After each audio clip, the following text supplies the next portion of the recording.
AP శాసన మండలిలో అధికార విపక్షాల మాటల యుద్ధం నెలకొంది. పీఆర్సీ కమిషన్ రద్దు చేశారని, అయితే వీళ్ళు ఒత్తిడి చేశారో లేక వాళ్ళు రిజైన్ చేశారో తెలియదని బొత్స సత్యనారాయణ అన్నారు. ఈ ప్రభుత్వం వచ్చి 16 నెలలు అయిందని, ఉద్యోగుల శ్రేయస్సు కోరే వాళ్ళైతే ఇప్పటికే పీఆర్సీ వేసేవాళ్ళు అయినా అన్నారు. అయితే ఇక ఇదే విషయంపై స్పందించిన పయ్యవుల కేశవ్ పీఆర్సీని కమిషన్ డిసైడ్ చేస్తుందన్నారు. పీఆర్సీ విషయంలో ప్రభుత్వం చిత్తశుద్ధితో ఉందని స్పష్టం చేశారు. ఈ ప్రభుత్వం ఏం ఇస్తుంది, ఎప్పుడు ఇస్తారు, పీఆర్సీని ఎప్పుడు చెప్తారు, ఎప్పుడు డేట్ చెప్తారు అని చెప్తే పాసింగ్ రిమార్క్ చేస్తారు.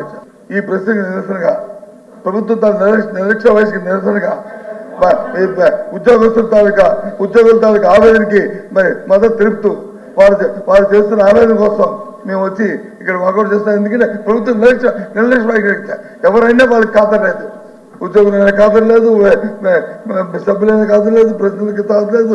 వాళ్ళు చేస్తున్నదానికి నిరసన మేము తెలియజేస్తూ వచ్చేసా, మా పర్సన్ కూడా తెలియజేస్తూ వచ్చా, మేము ఈ ప్రశ్నకి వాకౌట్ చేస్తామని.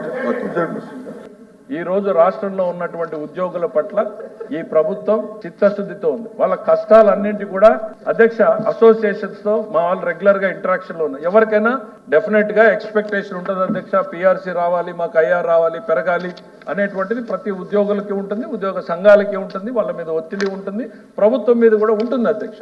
కానీ అధ్యక్ష ప్రైవేట్ లో మాట్లాడుతున్నప్పుడు ఉద్యోగస్తులు చెప్తా ఉన్నటువంటి విషయాలు వింటే ఇంత వండర్ఫుల్ ఆర్గనైజేషన్ ని ఎంత దుర్మార్గంగా వీళ్ళు గత 5 ఏళ్లలో ట్రీట్ చేశారనిపించే వాళ్ళు ఓపెన్ గా చెప్తారు. Yes, we understand. రాష్ట్రం ఈ రోజు ఏ పరిస్థితుల్లోనూ మాకు అర్థమవుతా ఉంది. ఇది వేస్తే ఏదో ఒక దశలో కొంతైనా డిస్కషన్ వస్తుంది కదా అనేటువంటిది మాట్లాడుతూ ఉన్నారు అధ్యక్ష.